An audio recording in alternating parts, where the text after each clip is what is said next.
Kebanyakan orang yang sholat ketika mengucapkan kalimat itu di era kekinian, itu semua bacaannya tidak bersumber dalam jiwanya, cuman di lisan aja gitu. Coba tanyakan pada diri anda ketika sholat, masuk nggak bacaan itu ke hati anda? Dibaca nggak dengan sepenuh jiwa? Jangan-jangan cuma takbir Allahu Akbar tapi nggak nyampe ke jiwa. Beda kalau nyampe ke jiwa, Bu. Pak Abu Bakar tuh sampai gemetaran mengucapkan itu. Allahu Akbar, lisan berkata Allah Maha Besar, pikiran menerjemahkan Allah yang paling agung, hati mengatakan ya Allah aku mengucapkan Kau yang paling besar. Aku takut setiap hari mengucapkan Kau yang paling besar, tapi aku selalu merasa paling besar dibandingkan orang lain, sombong dengan orang lain, merasa angkuh, yang paling hebat dibandingkan yang lainnya, merasa yang paling tinggi, sementara setiap hari aku katakan Kau yang paling besar. Lisan berkata Allah yang Maha Besar, tapi selesai sholat merasa yang paling bagus sholatnya, yang paling hebat dalam keilmuannya, yang paling tinggi status sosialnya. Katanya Allahu Akbar, tapi setiap hari merasa akbar. Itu kalau benar-benar sholatnya demikian dalam jiwa, itu baru takbir sudah menangis, Pak. Ingat dosa. Kebanyakan manusia tidak bisa menyaksikan Allah dan Muhammad Rasulullah selama ini karena dibabakan golongan syariat saja.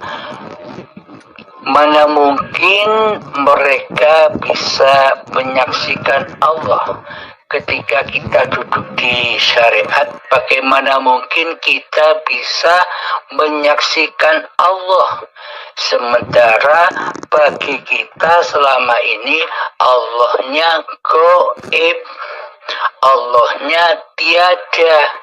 Maka tak akan bisa kita menyaksikan Allah bila Allah itu gaib. Dan angan-angan kita juga, bagaimana mungkin kita bisa menyaksikan Muhammad Rasulullah, karena selama ini kita menyangka kita harus menyaksikan sosok badanianya Kanjeng Nabi Muhammad yang sudah wafat 14 abad yang lalu. Malah mungkin bisa. Inilah pemikiran-pemikiran orang-orang yang belum mengenal Allah, yakni yang masih duduk di syariat saja, yang masih beragama hanya sebatas kulit atau badannya saja, hatinya belum Islam kepada Allah. Marilah kita berawal dari, sebelum kita syahadat, kita berawal dari awaluddin ma'rifatullah. Apa yang dikatakan agama itu? Yang dikatakan agama adalah ma'rifatullah, mengenal Allah. Agar apa? Tujuannya adalah agar kita bisa mengabdi kepada Allah. Bagaimana mungkin kita bisa mengabdi dan menyembah kepada Allah sedangkan kita belum mengenal Allah? Coba hayati di dalam hati kita. Bagaimana mungkin kita bisa ingat Allah?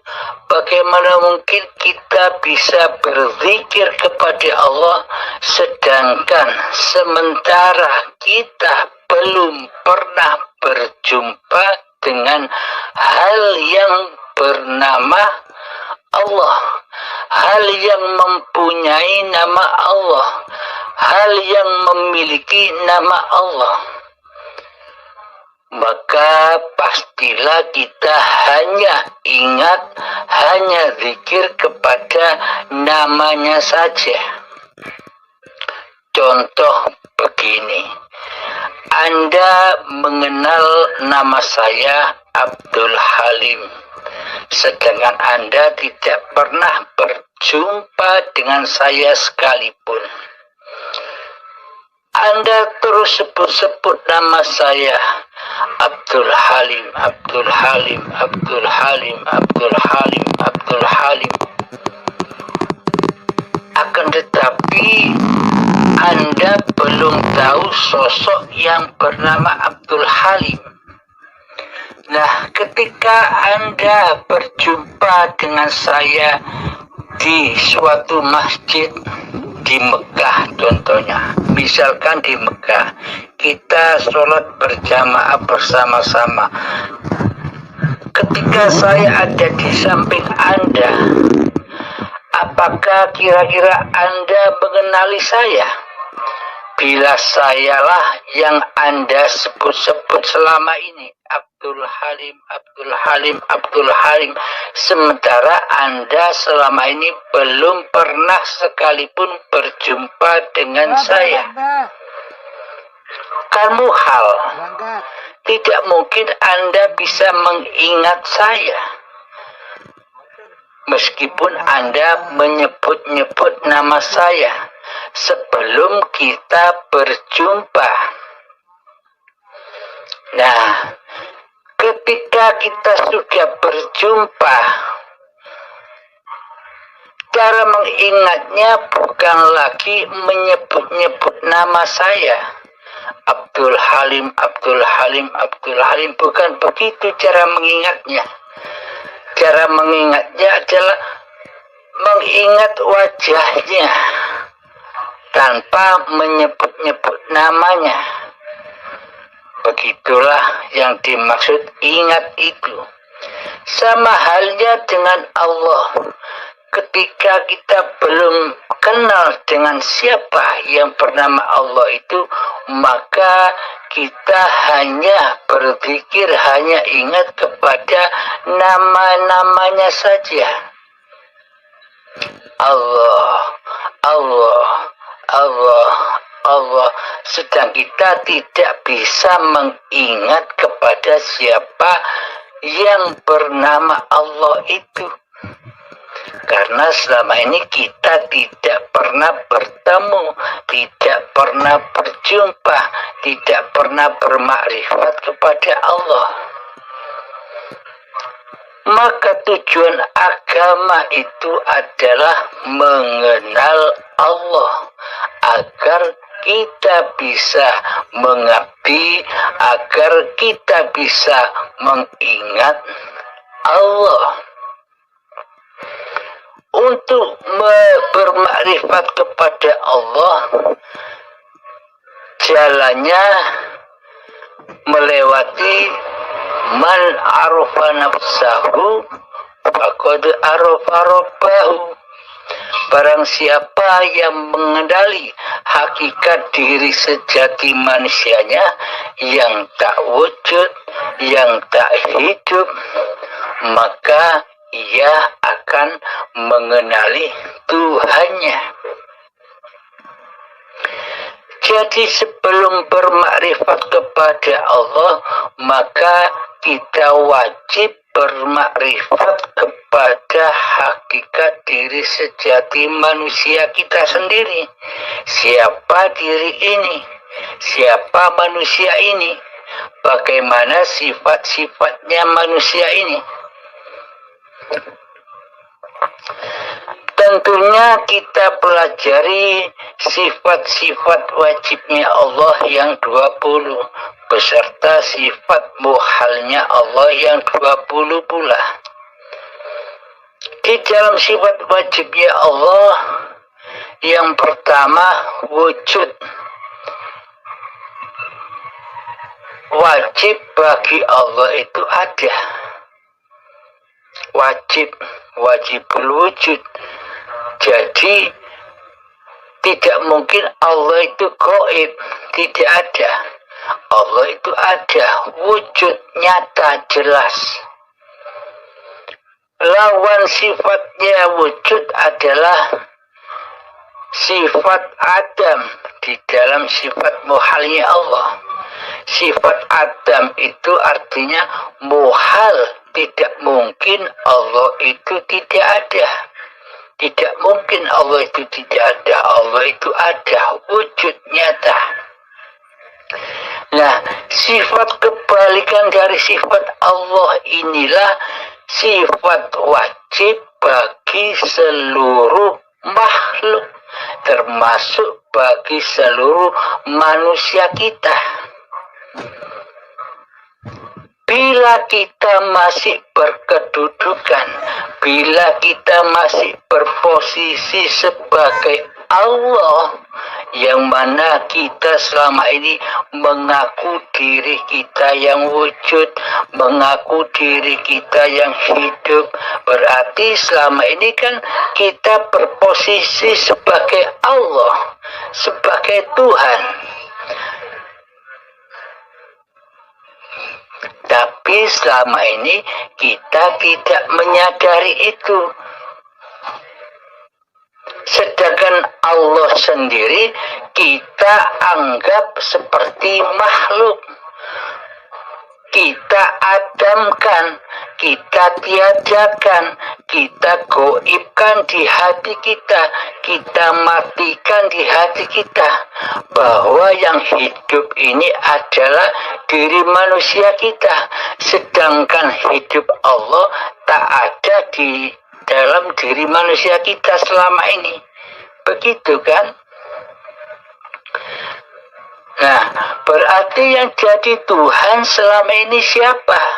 Yang mengaku jadi Allah selama ini siapa? Kan manusia yang belum kenal Allah, yang merasa mengaku jadi Allah, tapi tidak disadarinya.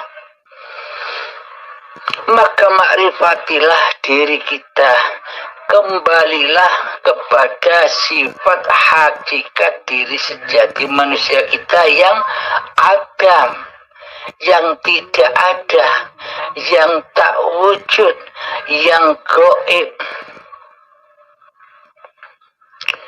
Bila kita sudah menerima, bila kita sudah rela dan ridho di dalam hati kita bahwa sebenarnya wujud ini bukan wujud manusianya, hidup ini bukan hidup manusianya, maka nyatalah Allahnya, bahwa di alam ini yang wujud hanya Allah, bahwa di alam semesta ini yang hidup hanya Allah. La hayatan illallah. Bila kita mau menyadari, rela dan ridho memasrahkan kembali bahwa hidup ini Allah, latihannya lewat zuhud, latihan zuhud, latihan hening, mengheningkan cipta-cipta diri manusia kita di hati kita, mentiadakan kekuasaan manusia kita di hati kita, kembalikan kekuasaan ini kepada hayatullah. Bagaimana kita bisa menyembah Allah sementara selama ini kitalah yang berposisi sebagai Allah? Nah, hidup inilah Allah. Inilah ayatnya bahwa hidup ini Allah. Bismillahirrahmanirrahim. Allahu la ilaha illa huwal hayyul qayyum. Allah, tiada Tuhan yang berhak disembah kecuali dialah hidup yang kekal lagi terus menerus, menghidupi seluruh ciptaannya. Jadi hidup selama ini yang diakui oleh hidupnya manusia inilah hakikatnya Allah, bukan hidup manusia. Bila manusia punya hidup, bagaimana mungkin Allah menghidupi manusia? Karena manusia tidak punya hidup dan mati, maka Allah lah yang menghidupi manusia. dengan hayatnya, dengan ruhullah. Sudah ditegaskan ketika manusia masih menjadi gumpalan daging, kutiupkan ruhku, maknanya kutiupkan hidupku di badan-badan manusia ini. Jadi seluruh manusia itu dihidupi oleh Allah. Dalil-dalil seluruh manusia berkata demikian. Aku hidup karena dihidupi Allah. Nah, berarti hidup ini kan Allah. Tinggal bagaimana hati kita bisa rela dan ridho bahwa hidup ini Allah di hati kita. Ini babakan hati, karena iman Islam itu adanya di hati, karena Allah tidak memandang kulit, karena Allah hanya memandang segumpal daging itu. Bila segumpal daging itu suci, maka sucilah seluruh perbuatannya. Akan tetapi bila hati itu kotor, yakni manusia mensekutukan Allah dengan dirinya, yakni manusia yang masih merasa wujud dan hidup sebagai hidup manusianya, maka seluruh amaliannya, seluruh ilmunya akan hancur lebur, akan fana, dimakan, dibakar oleh manusianya sendiri. Jadi kenalilah Allah dengan hidup. Tanpa hidup, maka badan-badan ini tak ada. Dengan hiduplah, maka badan-badan ini ada. Jadi badan ini wujud nyatanya hidup. Bukti bahwa hidup itu wujud ada. Jadi hidup itu tidak seperti apa-apa dan tidak seperti siapa-siapa. Akan tetapi dengan hiduplah maka terciptalah apa-apa dan siapa-siapa. Jadi hidup inilah laisa kamislihi syai'un. Coba Anda cari di dalam diri Anda. Seumpama hidup ini hidup manusia kita, maka pastilah kita mengenalinya.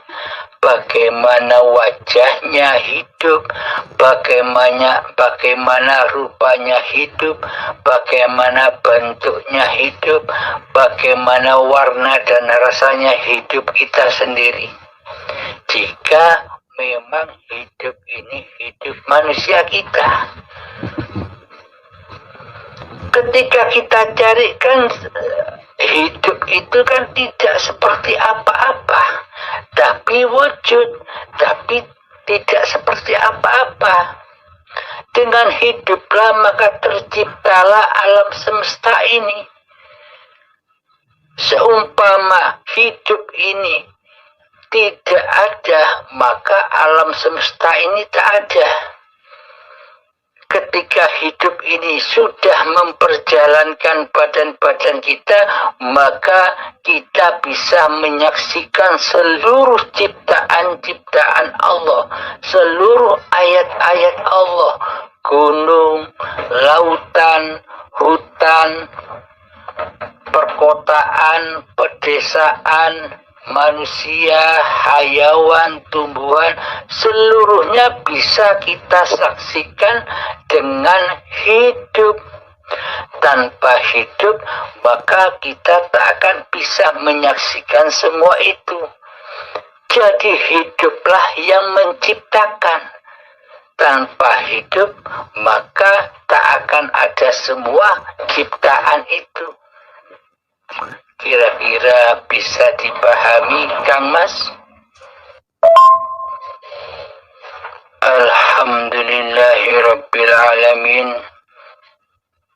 Setelah kita mengenali bahwa sesungguhnya hidup yang selama ini kita akui sebagai hidup manusia kita itulah hakikatnya zat yang bernama Allah itu. Jika hati kita sudah rela dan ridho bahwa sebenarnya hidup ini bukan hidup manusia kita, inilah yang dimaksud syahadat.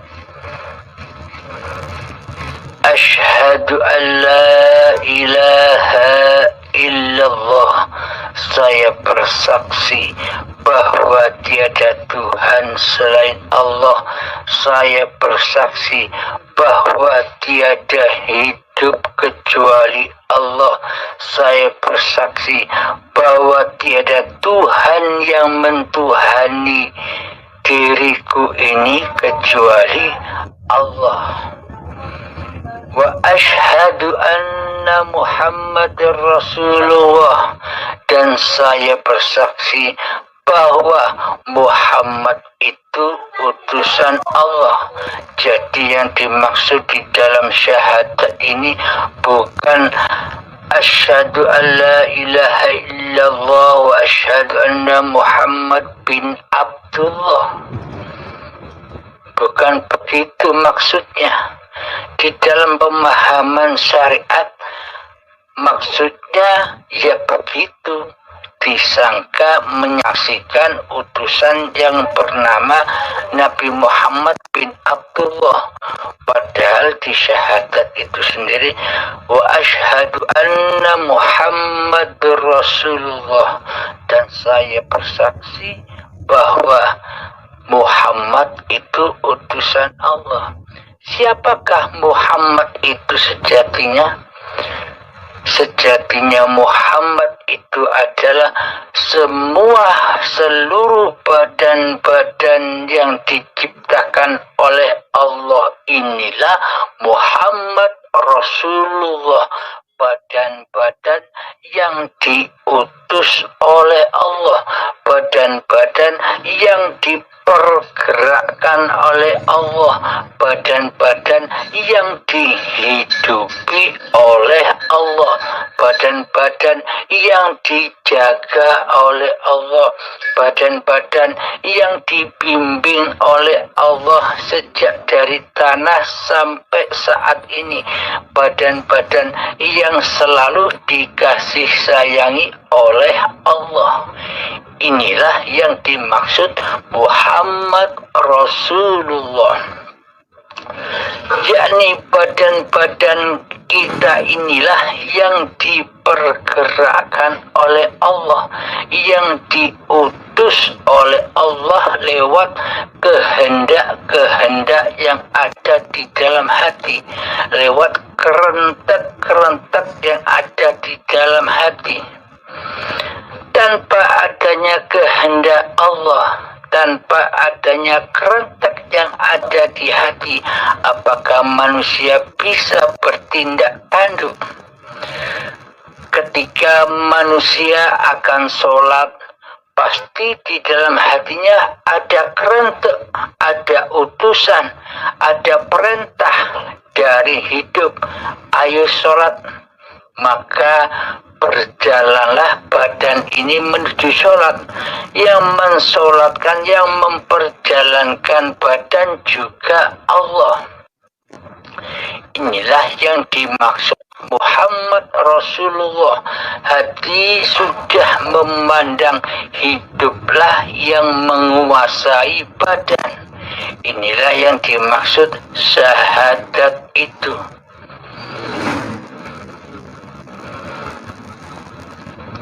Jadi bila hati kita sudah bisa bersyahadat yang sedemikian, maka inilah yang dimaksud Islam di sisi Allah. Jadi dohir dan batinnya sudah Islam di sisi Allah.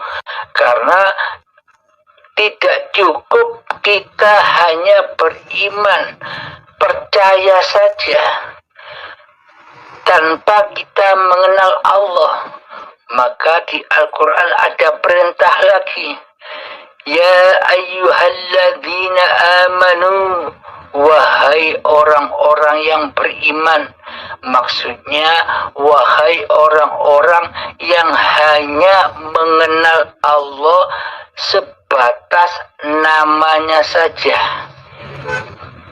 Jadi disuruh masuk kembali, udkhulu fis-silmi kafah, masuklah ke dalam keselamatan yang sempurna.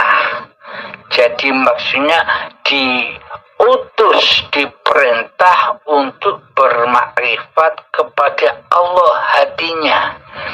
Jadi badannya bersyariat, hatinya bermakrifat kepada Allah lah penguasa seluruh syariat-syariat yang dipergerakkan oleh badan-badan ini. Inilah yang dimaksud lillahi ta'ala. Jadi seluruh tindak tanduk lakunya badan sudah menjadi af'alullah, sudah menjadi lillahi ta'ala. Jadi manusianya sudah tidak menjadi Tuhan lagi. Dulu sebelum kita mengenal Allah, maka hati kita pasti prakteknya linafsi. Ini pergerakan badanku, ini jalanku, ini bangunku, ini berdiriku, ini dudukku, ini sholatku, ini ibadahku. Semuanya diakui oleh diri manusianya.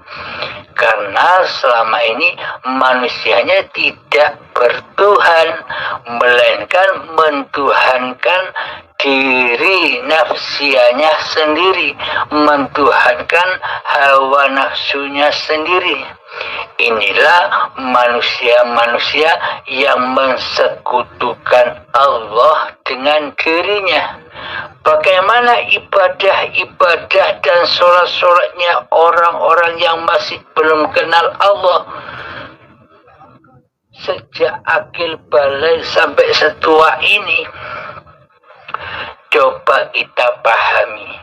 Bagaimana mungkin Allah akan menerima ibadah-ibadah dan sholat-sholat kita sejak akil balik sampai setua ini, sedangkan selama ini kita tidak menyembah Allah? Kan muhal, tidak mungkin Allah menerima, karena bukan Allah yang disembah. Karena yang disembah adalah dirinya sendiri yang mentuhani badan-badan kita sendiri selama ini.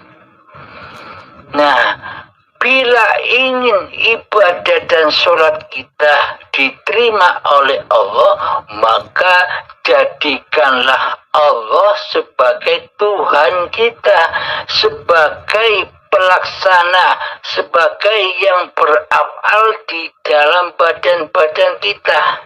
Inilah yang dimaksud bertuhan, yakni hati sudah berpraktek mengaplikasikan lillahi ta'ala. Jadi bukan laku hambanya lagi. Seluruh aktivitas yang terjadi di dalam badan ini karena adanya hidup. Bukan badan ini bisa bergerak sendiri. Jadi begitulah cara bertuhan dengan syahadat yang kami terangkan tadi. Terus setelah syahadat, sholat. Sholat yang dimaksud sholat itu bagaimana? Aqimis sholat li dzikri. Dirikan sholat untuk mengingat aku, kata Allah. Jadi tujuan sholat itu adalah mengingat Allah. Ketika kita sholat, ketika badan ini sedang sholat, hati sudah bermakrifat kepada Allah. Hati sudah menyaksikan Allah lah yang mempergerakan gerakan di dalam sholat ini. Inilah yang dinamakan berzikir kepada Allah. Ingat bahwa Allah lah yang mempergerakkan badan kita. Jadi yang dimaksud zikir itu bukan menyebut-nyebut nama-nama Allah. Yang dimaksud berzikir dan ingat di sisi hakikatnya adalah kita menyadari bahwa hidup yang mempergerakan badan inilah Allah.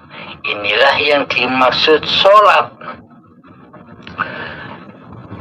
Kemudian zakat. Setelah syahadat, sholat, zakat. Zakat itu maknanya apa? Di dalam syariat zakat itu adalah memberikan beras kepada fakir miskin ketika akan sholat Idul Fitri. Inilah lambang-lambangnya hati. Jadi apa yang digerakkan di syariat itu hanyalah lambang-lambangnya hati. Semuanya ada di hati. Yang dimaksud hakikat zakat itu adalah kita mempersembahkan kembali kepada Allah apa-apa yang paling kita cintai. Wujud kita persembahkan kepada Allah, hidup sudah kita persembahkan kepada Allah, bahwa hidup inilah hayatullah. Inilah yang dimaksud zakat. Ketika hati kita sudah berperilaku demikian, sudah menyaksikan hidup daripada menyaksikan badan, inilah yang dimaksud zakat. Terus kita berangkat lagi kepada puasa. Puasa itu bagaimana maksudnya? Di dalam babakan syariat, puasa itu adalah menahan lapar dan haus secara badaniah.